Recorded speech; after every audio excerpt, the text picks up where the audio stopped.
Engineer दीपक YouTube channel. जैसा कि पिछले वीडियोज़ में हमने देखा है कि हम सॉइल मैकेनिक्स के प्रीवियस ईयर क्वेश्चन सॉल्व कर रहे हैं। एसएससी जेई में जितने भी 2004 से 2020 तक आए हुए हैं। तो फर्स्ट चैप्टर का एक पार्ट हमने देख लिया है, तो आज हम सेकंड पार्ट को सॉल्व करते हैं। तो अभी तक आपने अगर चैनल को सब्सक्राइब नहीं किया तो चैनल को सब्सक्राइब कर लें, क्योंकि इस चैनल पर आपको पिछले जितने भी प्रीवियस ईयर क्वेश्चन हर सब्जेक्ट के आए हुए हैं वो सब मिलेंगे। और इस वीडियोज़ को बनाने में बहुत मेहनत लगती है, ये भी आपको पता है, तो वीडियो को लाइक करना ना भूलें। तो देखते हैं part 2 basic properties of soil and water soil relationship chapter का। तो क्वेश्चन है the void ratio for saturated clay is equal two of water content and specific gravity of solids. की जो वॉइड रेशियो है वो सैचुरेटेड सॉइल का है, वो वाटर कंटेंट और स्पेसिफिक ग्रेविटी के किसके इक्वल है, यानी उन दोनों के सम के इक्वल है, या प्रोडक्ट के इक्वल है, या डिफरेंस के, या रेशो के। तो आपको एक फॉर्मूला मैंने बताया था, सहवाग SE बराबर water content into specific gravity. Question में ये बोल रहा है कि सॉइल है वो सेचुरेटेड है। If soil is saturated then S equal to 1। अगर S 1 है तो E हो गया हमारा W इंटू G। तो ये जो वॉइड रेशियो है वो वाटर कंटेंट और स्पेसिफिक ग्रेविटी के दोनों के ये प्रोडक्ट के इक्वल हो गया, तो आंसर आ जाएगा B। नेक्स्ट क्वेश्चन है specific gravity of soil is. Soil की जो स्पेसिफिक ग्रेविटी है वो है same for clay and sand. इस क्ले और इनके लिए सेम है, या फिर determined by hydrometer. Less than 2 metre for moist soil, more than 2.5 for moist soil. तो ये आपको है वो याद रखना पड़ेगा कि जो स्पेसिफिक सॉइल की ग्रेविटी होती है वो मोर देन 2.5 होती है मॉइस्ट सॉइल के लिए। ये इनऑर्गेनिक के लिए अलग है, इनऑर्गेनिक के लिए इसकी रेंज 2.7 के समथिंग है, और जो ऑर्गेनिक सॉइल है उसकी 1.5 टू 2 है। तो आप ये एक दो है जो बेसिक है वो याद रख लेना। हाइड्रोमीटर के द्वारा हम क्या करते हैं, हाइड्रोमीटर के द्वारा हम लिक्विड की जो स्पेसिफिक ग्रेविटी है वो निकालते हैं। तो हाइड्रोमीटर का आप याद रखना, सॉइल की स्पेसिफिक ग्रेविटी डिटरमाइन नहीं करते हैं, we determine the specific gravity of liquid. तो इसमें आपको क्या याद रखना, आप इनऑर्गेनिक याद रख लेना। एक तो जो इम्पोर्टेंट है वो देख लो, इनऑर्गेनिक। इनऑर्गेनिक की होती है 2.7 टू 2.8। फिर एक आ जाती है ऑर्गेनिक। ऑर्गेनिक की आप याद रख लेना 1.5 टू 1.8। ये दो इम्पोर्टेंट है एग्ज़ाम के पॉइंट ऑफ व्यू से, ये दो याद रख लेना। बाकी और भी होती है, लेटराइट सॉइल की होती है, और भी जैसे सैंड पार्टिकल की अलग से पूछ लेता है, क्वार्ट्ज की अलग से पूछ लेता है, लेकिन वो इतनी इंपॉर्टेंट नहीं है, ज़्यादातर वो इससे भी क्वेश्चन पूछेगा। तो इनऑर्गेनिक और ऑर्गेनिक आप ध्यान में रख लेना। चलते हैं नेक्स्ट क्वेश्चन पर। Density index for a natural soil is determined is use to express. तो ये है कि डेंसिटी इंडेक्स है वो किसको रिप्रेजेंट करता है, कि उसके अंदर वॉइड इतनी है, या फिर उसका रिलेटिव कॉम्पैक्टनेस इतना है, शियर स्ट्रेंथ इतनी है, स्पेसिफिक ग्रेविटी इतनी है। तो ये जो डेंसिटी इंडेक्स है वो रिप्रेजेंट करता है रिलेटिव कॉम्पैक्टनेस को, कि जो रिलेटिवली कितनी कॉम्पैक्ट है हमारी जो सॉइल है, वो रिलेटिवली कितनी कॉम्पैक्ट है। और इसका जो फॉर्मूला होता है वो होता है RC equal to relative compact का होता है dry unit weight maximum into 100। ये है इसका फॉर्मूला। ये कई एग्ज़ाम में पूछ सकता है, तो आप याद में रख लेना कि रिलेटिव कॉम्पैक्टनेस का जो फॉर्मूला होता है वो होता है dry unit weight by dry unit weight maximum into 100।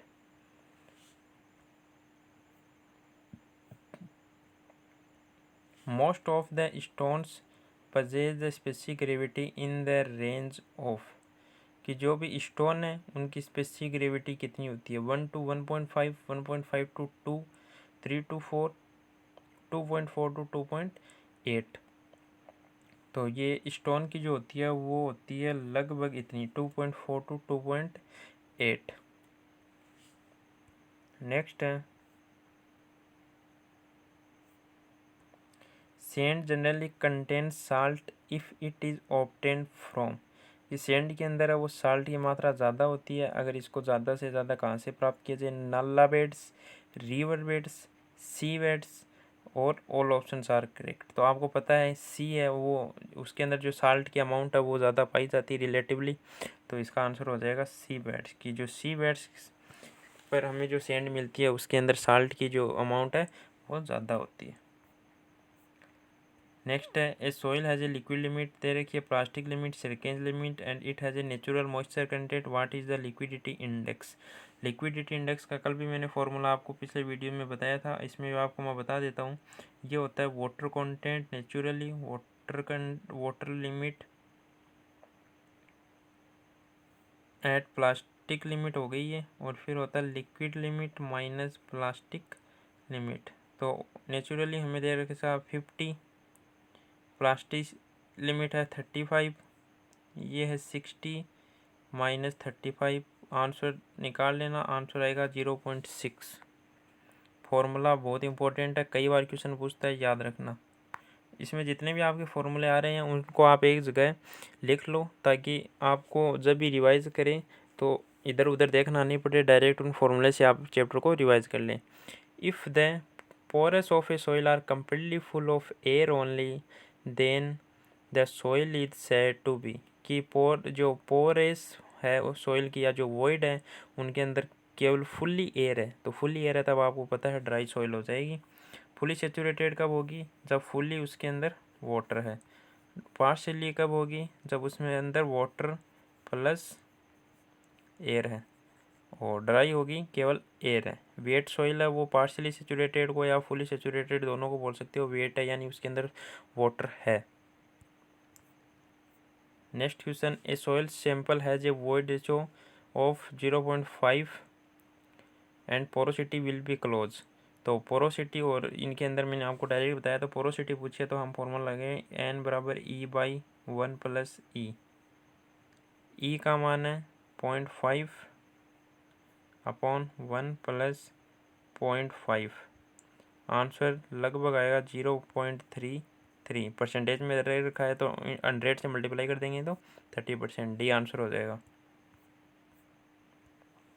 Geological cycle for the formation of soil is, यानी जो सॉइल की फॉर्मेशन का जो जियोलॉजिकल साइकिल चलता है वो किस प्रकार है?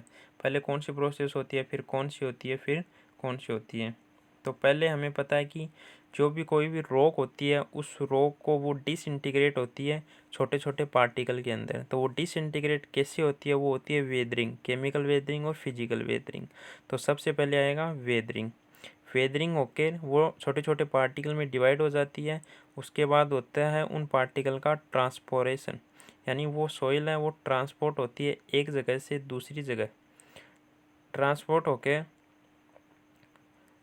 जब वो सॉइल के पार्टिकल है वो दूसरी जगह जाते हैं, फिर उनका वो एक जगह डिपॉजिट हो जाते हैं। डिपॉजिट होते होते उनका एक बन जाता है एबहेवेबल, यानी वो वापस एक रॉक का जो है वो रूप ले लेती है।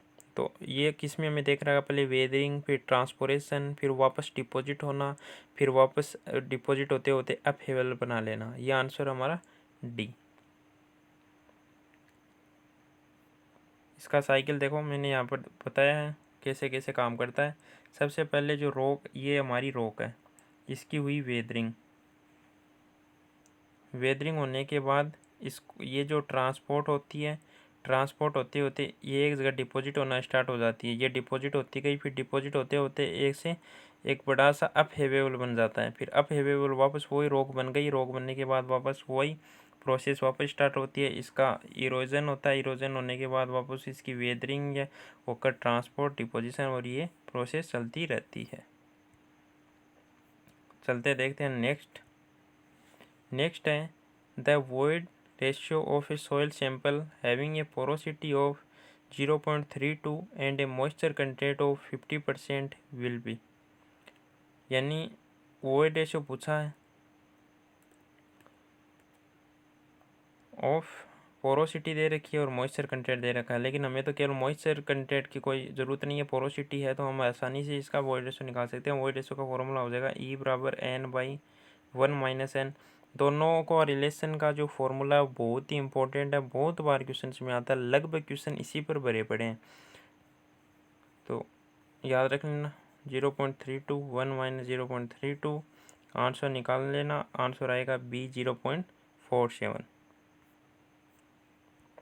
Which of the following soil has a uniformity coefficient more than 100?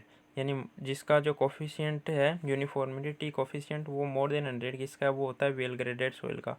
Uniformity coefficient क्या बताता है, ये बताता है कि सॉइल के अंदर जो डिफरेंस है पार्टिकल के अंदर, साइज के अंदर, यानी सॉइल है वो अच्छी तरीके से ग्रेडेड है, उसको हम बोलते हैं वेल ग्रेडेड सॉइल। अगर ये लार्ज वैल्यू है तो वो और भी अच्छी वेल ग्रेडेड है, अगर इसकी कम वैल्यू है तो वो कम वेल ग्रेडेड है।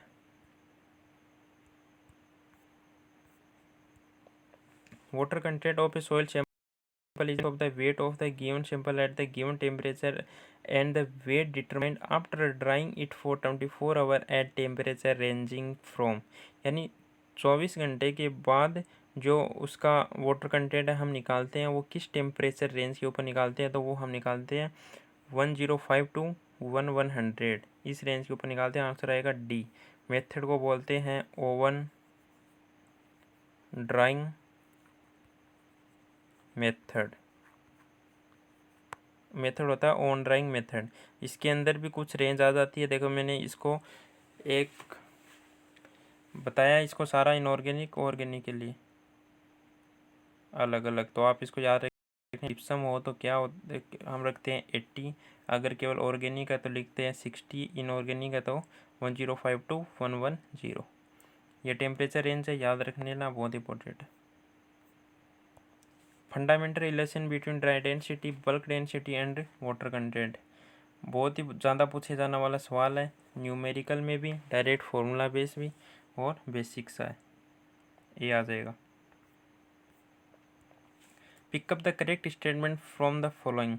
The void ratio in a soil is defined as the ratio of the volume of voids to the volume of solid.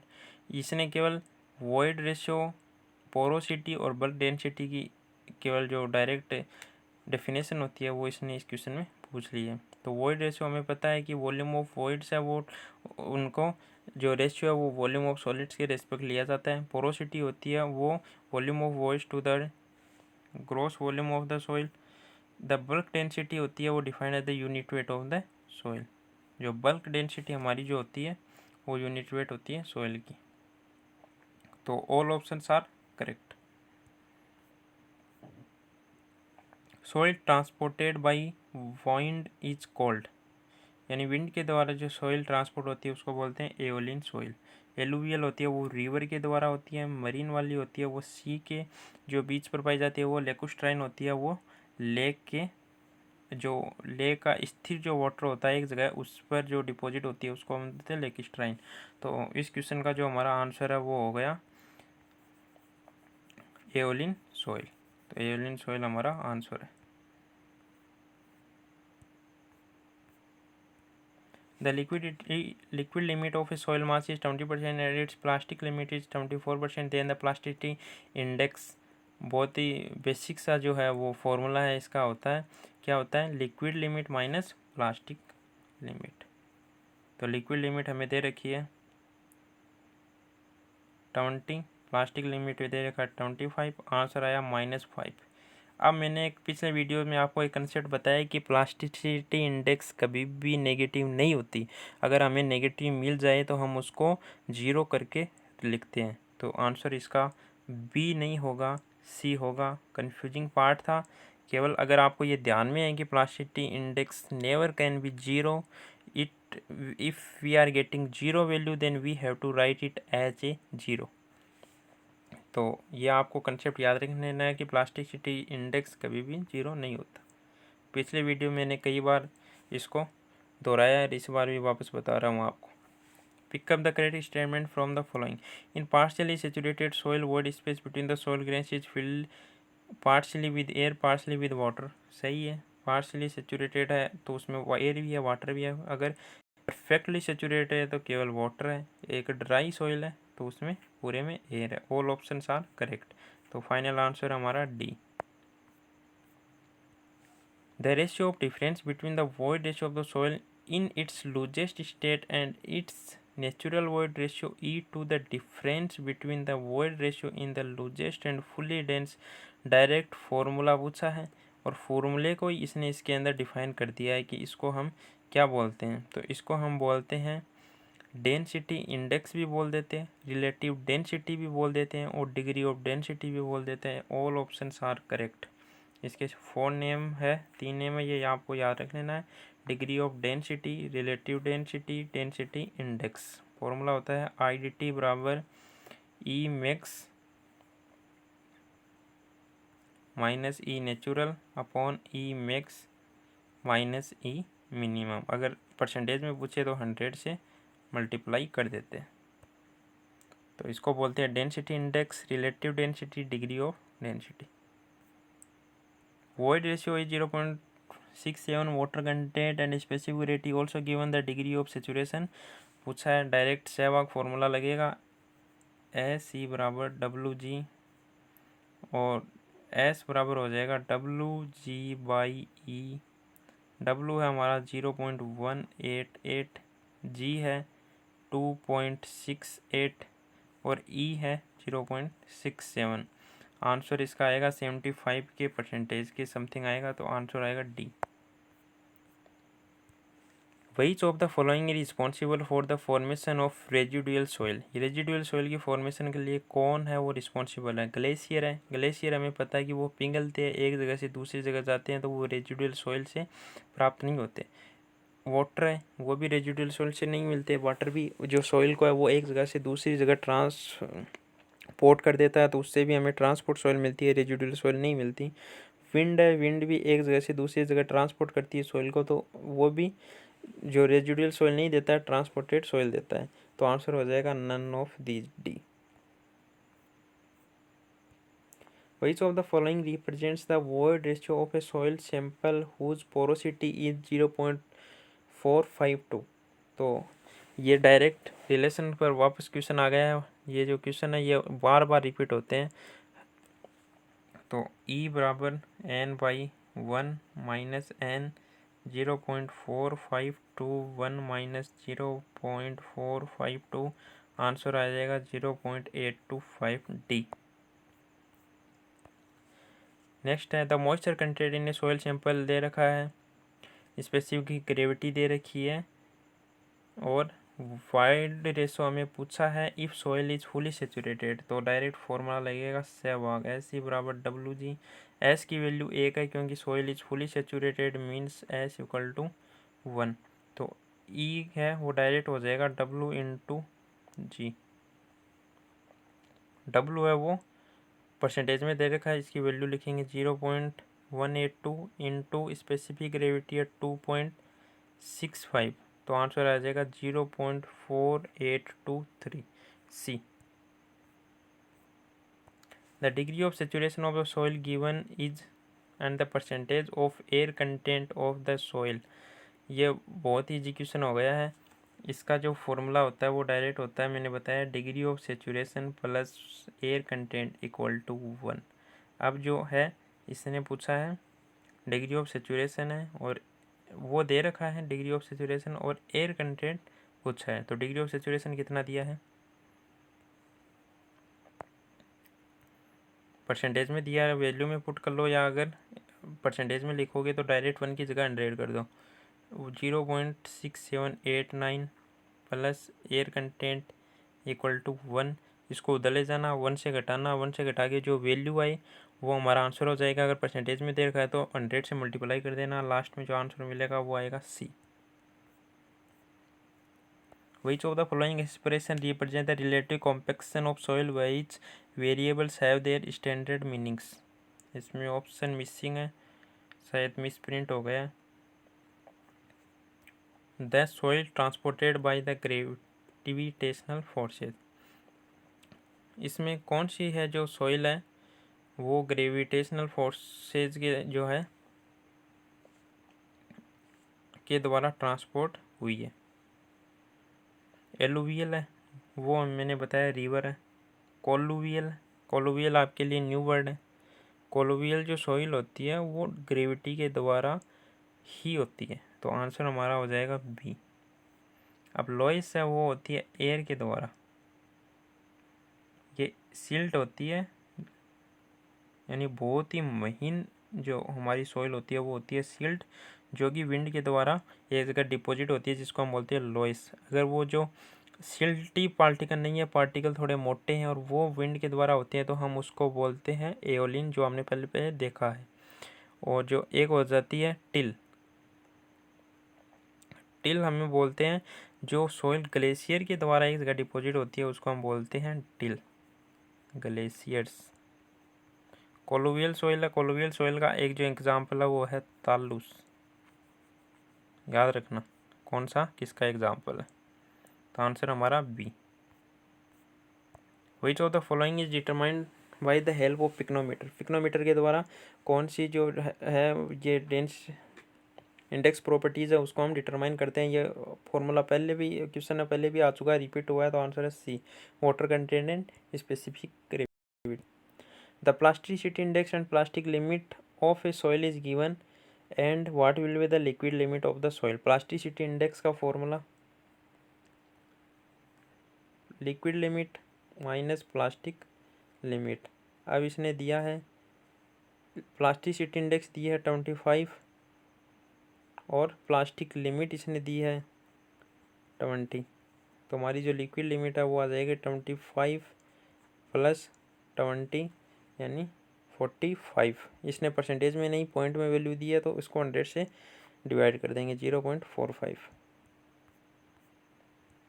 Which of the following apparatus is used to measure the liquid limit of soil? Liquid limit किसी भी soil की निकालने के लिए जो कौन सा है हम काम में लेते हैं, तो ये हो जाएगा कैसेग्रांडे अपरेटस। इसको कैसेग्रांडेस टूल भी बोलते हैं, ये आंसर हो जाएगा। इसके द्वारा हम वो है जो इसकी लिक्विड लिमिट निकालते हैं, उसके ऊपर जो 25 बलो हम देते हैं, तो 25 बलो के ऊपर जितनी भी जो हमारी लिक्विड लिमिट है वाटर कंटेंट रहता है उसको हम लिक्विड लिमिट बोलते हैं। इसका जो ऑपरेटस होता है एक गोल टाइप का होता है, जिसको हम एक हैंडल के द्वारा घुमाते रहते हैं, और जब भी वो उसके हम 25 बलो जो उसको देते हैं उस टाइम की जो वो ये जो वाटर कंटेंट है उसको हम नोट कर लेते हैं और उसी को हम लिक्विड लिमिट बोलते हैं। If the voids of a soil are completely filled with air, then it is called dry soil। कई बार क्वेश्चन आ चुका है, फुल्ली सेचुरेटेड किसको बोलते हैं, ड्राई सॉइल किसको बोलते हैं। Which of the following represent the measure of particle size range। Particle size range के लिए है वो किसको रिप्रेजेंट करता है। Slope of gradation curve of soil, coefficient of uniformity, finance of soil, relative index. तो ये हमें रिप्रेजेंट करता है कोफिशिएंट ऑफ यूनिफॉर्मिटी, जिसको हम बोलते हैं CU। कि अगर इसकी वैल्यू लार्ज है तो पार्टिकल की जो रेंज है वो अच्छी रेंज है, यानी वेल ग्रेडेड है। अगर ये कम है तो इसकी जो रेंज है वो कम है।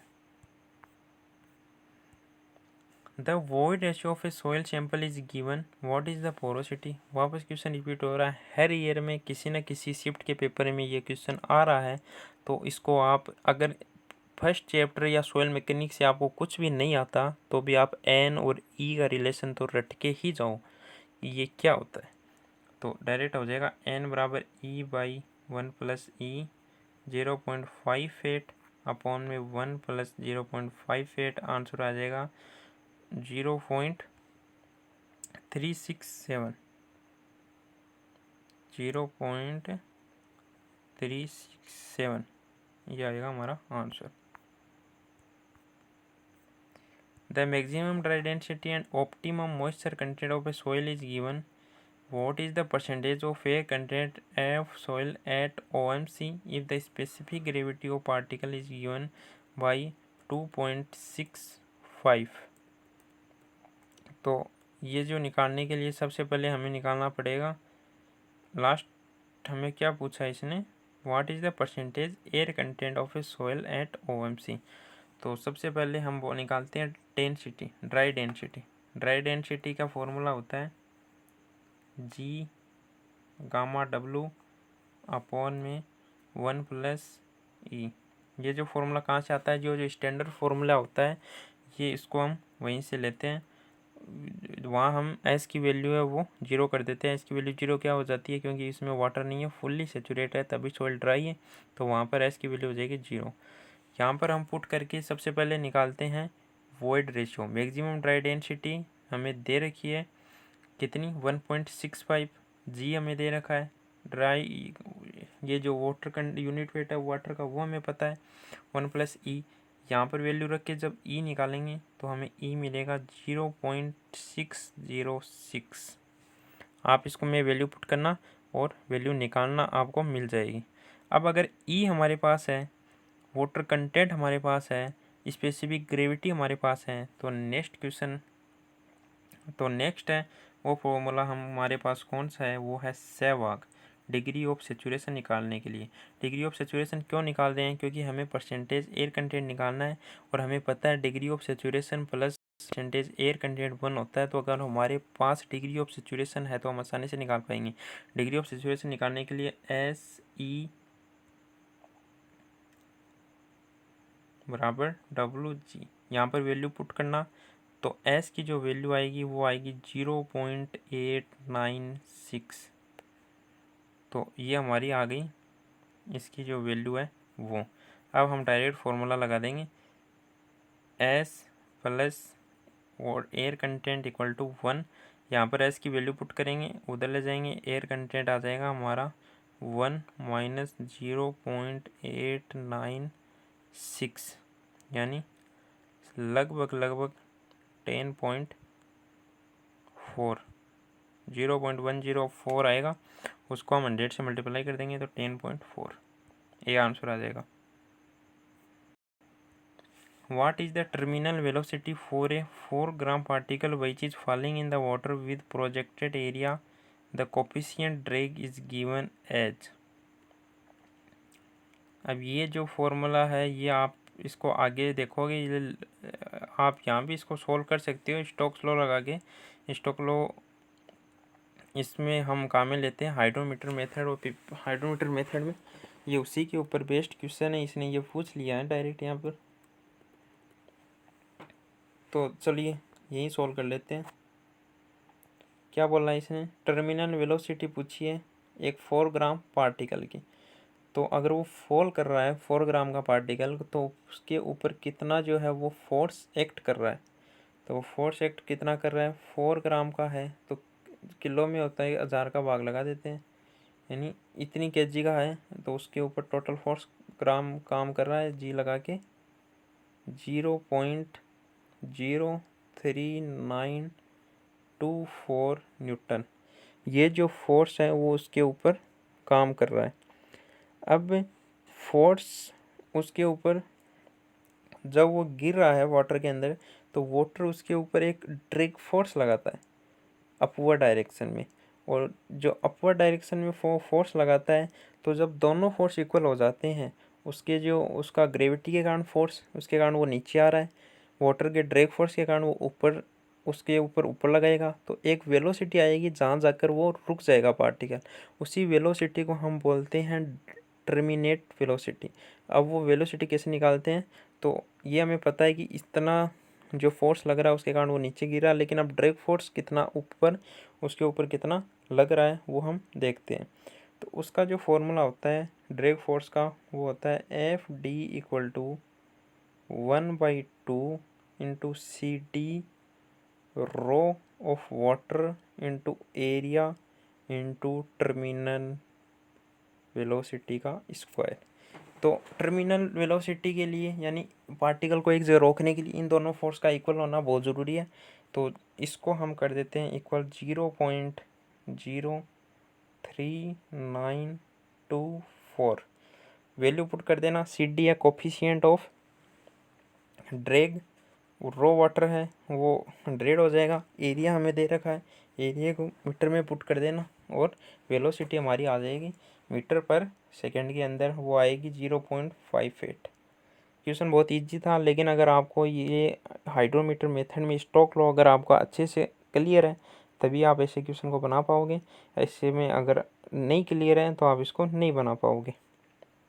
इसको एक फॉर्मूला इसका और भी होता है, वो होता है V equal to gamma S minus gamma W into D square upon में 18 म्यू। म्यू है वो है डायनेमिक विस्कोसिटी, डी है diameter of the particle, unit weight of S है वो है यूनिट वेट ऑफ पार्टिकल, और गामा डब्लू है वो यूनिट वेट ऑफ वाटर। ये भी आप फॉर्मूला लगा सकते हो अगर आपको पार्टिकल का यूनिट वेट दे रखा है और विस्कोसिटी की टर्म में ये सब पूछा है तो। देखते हैं next question. Casagrande apparatus is used, अभी हमने देखा है पिछले क्वेश्चन में। इसकी सहायता से हम लिक्विड लिमिट निकालते हैं 25 वोल्ट के ऊपर। What would be the void ratio of the soil mass if porosity of the soil mass is 0.35? वापस वही क्वेश्चन रिपीट हुआ है, मैं बार बार बोल रहा हूँ, ये आप याद रख लेना और कुछ याद और नहीं हो। 0.35 अपॉन में 1 माइनस 0.35, आंसर आ जाएगा 0.538 के समथिंग, तो लगभग 0.54। लिक्विड लिमिट दे रखा है, प्लास्टिसिटी लिमिट दे रखा है, प्लास्टिसिटी इंडेक्स वुड भी, प्लास्टिसिटी इंडेक्स इसने पूछा है, तो वो हो जाएगा liquid limit minus plastic limit.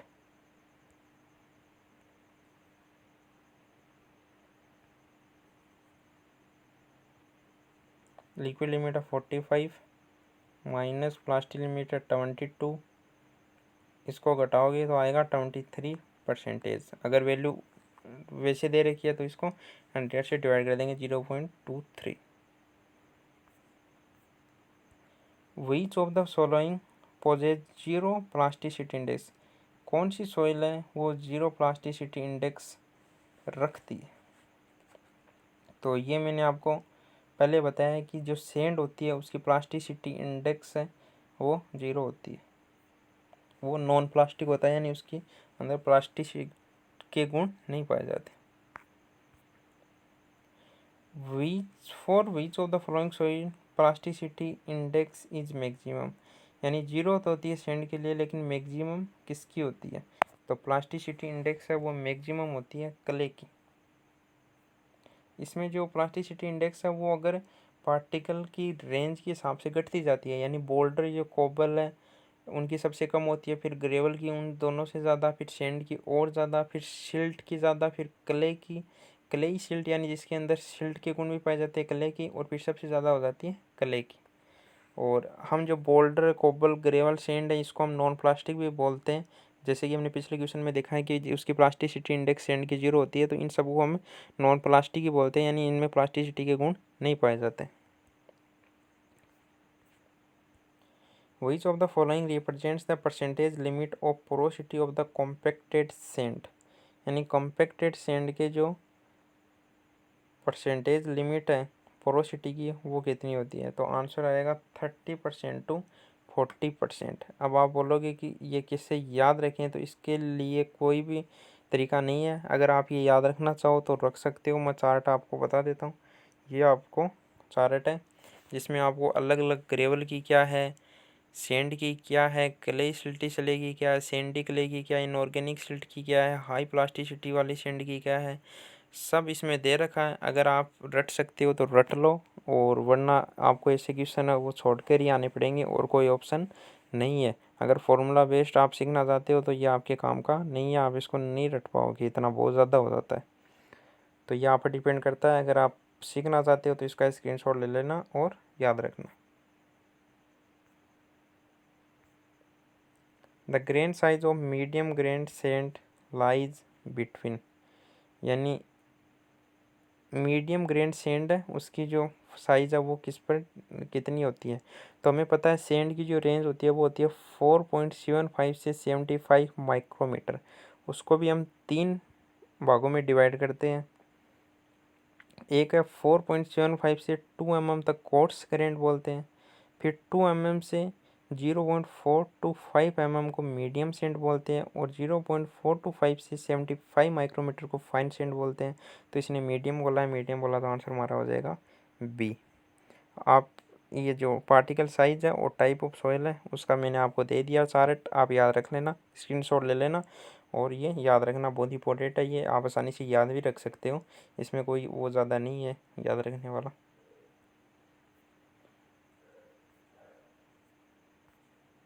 Which of the following represents the range of plasticity index for silt? यानी जो सिल्ट है उसकी प्लास्टिसिटी इंडेक्स की जो रेंज है वो कितनी होती है, वो होती है 10 to 15। आंसर हो जाएगा ए। इसका चार्ट मैंने पहले ही आपको बता दिया, इसमें भी कुछ ज़्यादा नहीं है। सेंड है, सेंड, ग्रेवल, कोबल, बोल्डर, ये होती है non plastic. Non plastic means plasticity index 0।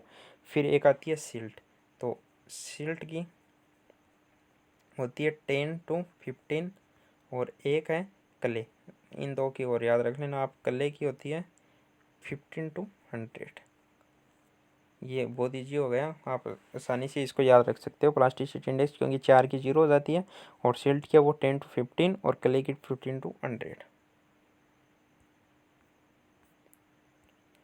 In a grading curve is horizontal between the portion of 20 mm IS sieve and 4.75 IS sieve, the graded aggregate do not contain। यानी जो है curve जो हम बनाते हैं, ग्रेडिंग कर्व जिसको हम बोलते हैं, वो 20 mm और 4.75 mm जो सीव की साइज़ का जो पोर्शन है उसके अंदर अगर हॉरिजॉन्टल वो हो जा रहा है तो कौन सी जो कंटेंट है वो एग्रीगेट के वो नहीं रख रहा है, यानी उसके अंदर 20 mm पार्टिकल के नहीं है। तभी अगर वो नहीं है तभी तो उसके अंदर वो नहीं पाए जाएंगे।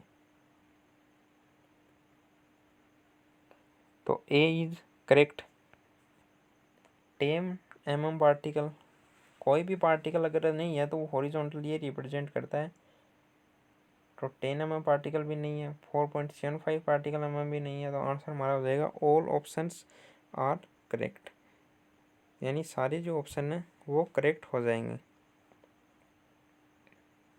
अगर लाइन है वो जितनी ऐसे बनती है तो वो उसको हम बोलते हैं वेल ग्रेडेड सॉइल, और जो वो जितनी हॉरिजॉन्टल होती जाती है वो उतनी ही जो सॉइल है वो हमारी ख़राब ग्रेडेड हो जाती है। यानी उसको उसमें जो वेल ग्रेडेड है उसके जो करेक्टरिस्टिक्स है वो कम होती जाती है सॉइल की, और एकदम जब वर्टिकल हो जाती है तो केवल उसके अंदर एक ही साइज़ की पार्टिकल पाई जाते हैं। देखते हैं नेक्स्ट क्वेश्चन।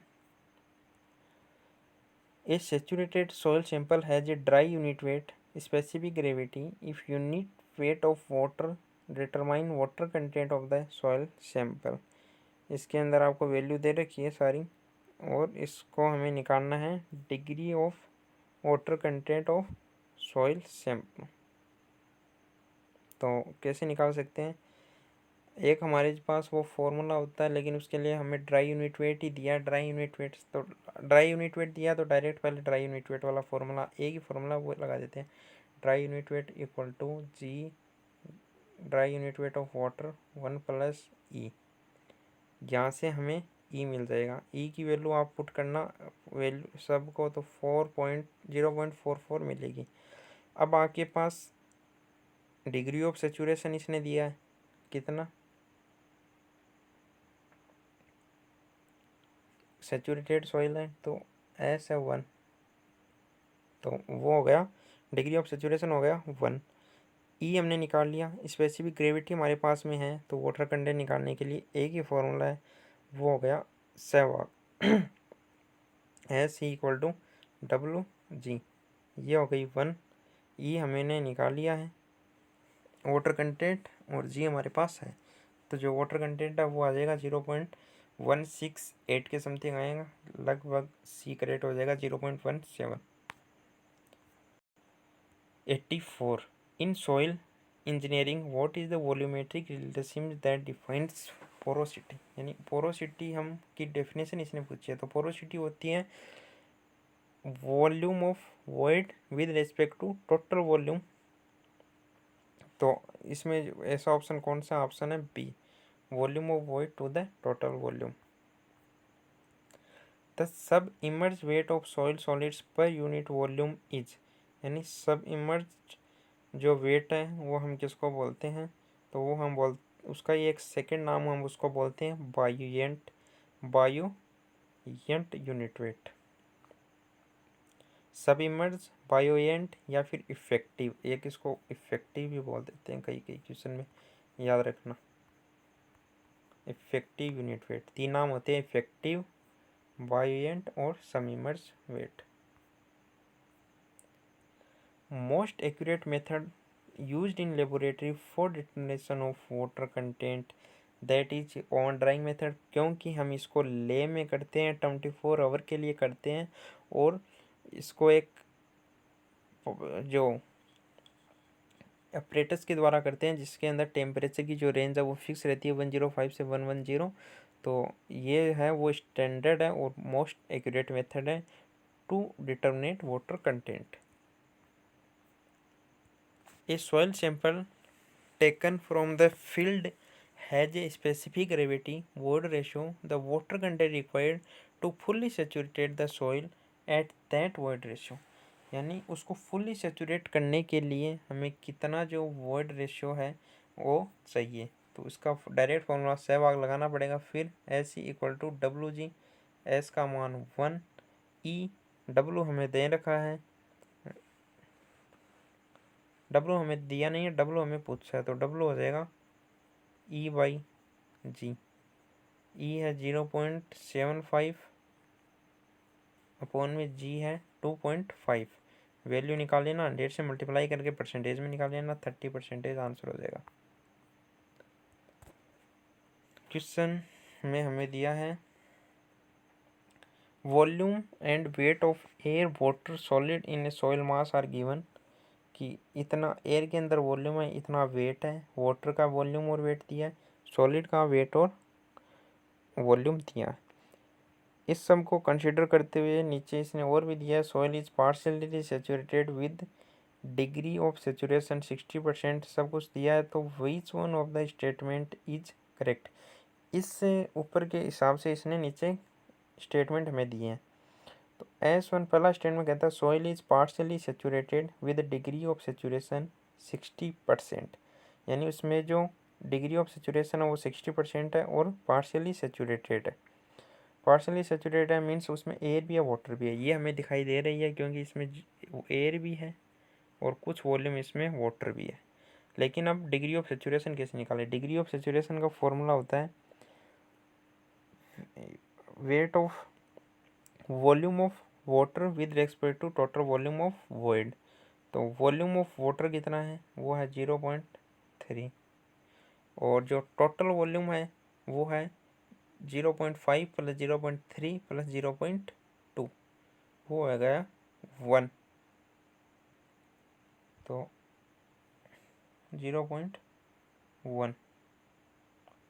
लेकिन वो टोटल नहीं लेते हम, केवल वॉइड का लेते हैं। तो टोटल जो वॉइड का है वो 0.2 और 0.3 रेड होगा तो 0.5 हो जाएगा, यानी 3/5 इंटू 100 में करेंगे तो 60%। तो S1 जो हमारा स्टेटमेंट फर्स्ट है वो है करेक्ट। नेक्स्ट कहता है वॉइड रेशियो 40% है। वॉइड रेशियो होता है टोटल वॉल्यूम ऑफ वॉइड और वाई टोटल वॉल्यूम। तो वॉल्यूम ऑफ वॉइड कितना है? Volume of void at 0.2 plus 0.3 यानी 0.5 अपॉन में टोटल वॉल्यूम कितना है? टोटल वॉल्यूम की बात नहीं होगी यहाँ पर, वॉइड रेशियो है तो सॉलिड की होगी, तो 0.5, तो वो हमारा आ जाएगा 1 यानी 100%। तो वॉइड रेशियो है 40%, statement 2 is wrong. Statement 3 is water content 30%। Water content होता है weight of water by wait of soil solid. तो वेट ऑफ वाटर है 0.3, सॉइल सॉलिड है 1, तो इसको 100 से मल्टीप्लाई करोगे तो 30%। Statement third is correct. Statement 4 is saturated unit weight is, यानी सेचुरेटेड यूनिट वेट है वो कितना है? तो सेचुरेटेड यूनिट वेट के लिए हम लिखते हैं total weight of water by total weight by volume. Weight किस किस क्या है? वेट वाटर का है और सॉलिड का है, तो कितना है 0.3 + 1, तो टोटल वेट हो गया 1.3। स्टेटमेंट फर्स्ट करेक्ट है, सेकंड रॉन्ग है, थर्ड करेक्ट है।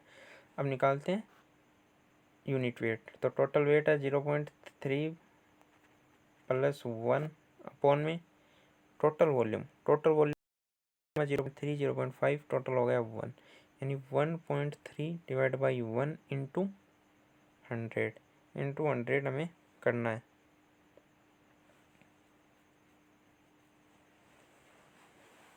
तो ये हमारा लगभग आंसर आ रहा है 1.3 के समथिंग इसने दिया है। सैचुरेटेड यूनिट वेट है वो 1.5 ग्राम। तो इसके अंदर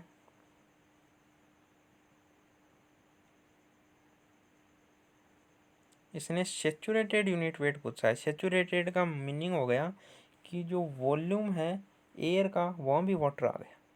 तो एयर का जो हम स्पेसिफिक जो वो लेते हैं डेंसिटी वो लेते हैं 1। तो यानी 1 ग्राम के अंदर हम 1 सेंटीमीटर क्यूब के अंदर 1 ग्राम वॉल्यूम मान के चलते हैं। तो अगर 0.2 वॉल्यूम था एयर का तो उसके अंदर अब हम वाटर ले लेते हैं 0.2 ग्राम। तो इसके अंदर 0.2 भी ऐड होगा, ये यहाँ पर याद रखना पड़ेगा क्योंकि इसने यहाँ पर सैचुरेटेड पूछा है। उसने उसी एग्जिस्टिंग यूनिट वेट नहीं पूछा, इसने सैचुरेटेड पूछा, यानी एयर हट चुकी है वाटर आ चुका है, 0.2 भी ऐड होगा। तो अब आ जाएगा 1.5 अपॉन में 1 इंटू 100 अगर इसने 100 में पूछा है तो। लेकिन ये यूनिट वेट है तो यहाँ पर 100 कुछ नहीं होगा। तो आंसर स्टेटमेंट 4 भी करेक्ट है, 1/3 4th D is correct. Which of the following method is used to find the specific gravity of soil in a laboratory? यानी लेबोरेटरी के अंदर हम कौन से मेथड के द्वारा है वो स्पेसिफिक ग्रेविटी निकालते हैं। तो hydrometer analysis, sand bath method, radiation method and pycnometer method. Pycnometer method एक अपरेटस आता है जिसको हम लेब में काम में लेते हैं और इसके द्वारा हम स्पेसिफिक ग्रेविटी है उसको निकालते हैं आसानी से। Next question, void ratio is defined as the ratio of. Void ratio है उसको हम किसको बोलते हैं, तो वॉइड रेशियो होता है total volume of void with respect to the volume of solids. तो डी इज करेक्ट। नेक्स्ट है the limit of water content at which soil tends to pass the semi solid state to solid state. ये मैंने आपको graph पहले भी बताया है, water content and volume of soil के अंदर ये ग्राफ ऐसे चलता है। पहले आती है सॉलिड, यहाँ पर आती है सॉलिड, फिर आती है सेमी, फिर आती है प्लास्टिक, फिर आती है लिक्विड। इसको हम बोलते हैं लिक्विड लिमिट, इसको हम बोलते हैं प्लास्टिक लिमिट, और सेमी सॉलिड से सॉलिड आती है उसके हम बोलते हैं श्रीकेंज लिमिट। तो answer D. Who is known as the father of soil mechanism? Karl von Terzaghi. ये unit phase diagram is normally divided into 3 parts. What does the top middle and bottom part represent? 3 phase diagram बनाते हैं ऐसे, जिसमें नीचे हम रखते हैं solid को, मिडिल में हम रखते हैं वाटर को, ऊपर हम रखते हैं एयर को। तो इसने पूछा है कि टॉप पर किसको रखते हैं, टॉप पर एयर, मिडिल में water, air water and solid. Answer A is correct. A liquid limit and plastic limit of clay mineral cells 45% and 25% respectively. What is the activity of the clay mineral of 20% by weight of particle less than 2 micron? तो activity है, ये नई term है, इसके ऊपर question आया है 2020 के अंदर। तो अब इस बार चांस कम है लेकिन फिर भी आप इसको देख लो। लिक्विड लिमिट एक्टिविटी होती है वो होती है प्लास्टिसिटी इंडेक्स अपॉन में percentage weight of clay particle less than 0.2 micron. तो वो हमें देख रहा है 20%। और प्लास्टिसिटी इंडेक्स है वो होती है liquid limit minus plastic limit. Liquid limit 45 है और प्लास्टिक लिमिट 25 है, दोनों का जो माइनस में है वो आएगा 20। तो 20/20 यानी 1। तो एक्टिविटी हो गई 1। The soil transported and deposit by a river और ए स्ट्रीम आर कोल्ड। यानी जो रिवर के द्वारा और जो स्ट्रीम के द्वारा वो मैंने आपको बताया alluvial soil. The activity of a soil is ratio plasticity index to plasticity activity है सॉइल की, वो प्लास्टिसिटी इंडेक्स और किसका रेशियो होती है, तो वो होती है percentage weight of clay part, तो D. The unit weight of soil sample is इतना, water content is 18% and dry density पूछा है, तो direct formula dry unit weight बराबर bulk unit weight by 1 plus water content, तो bulk का 21 plus 0.18 यानी 20/1.18, तो आंसर आ जाएगा बी 16.94 किलोमीटर पर मीटर क्यूब। तो ये है हमारे हो गए हैं एसएससी जेईई 2020 तक के क्वेश्चन सॉल्व। अब आप आसानी से इसके अंदर एनालिसिस कर सकते हो कि जो void ratio, porosity, plasticity index and एक ये रिलेशन जो हमने लास्ट क्वेश्चन में देखा है, ये बहुत ही इंपॉर्टेंट है। इसको आप याद रखना, जितना आप याद रख सकते हो। चैप्टर के अंदर लगभग फॉर्मूला बेस्ड है, कुछ रटने वाले पार्ट भी है, जो चार्ट दे रखे हैं वो चार्ट भी अगर आप याद रख सकते हो तो मैक्सिमम याद करने की कोशिश करना, और आसानी से पेपर को जो 2021 है और आसानी से उसकी तैयारी करना। अगर वीडियो अच्छा लगा तो वीडियो को लाइक कीजिए और चैनल को कर लीजिए सब्सक्राइब। Thank you.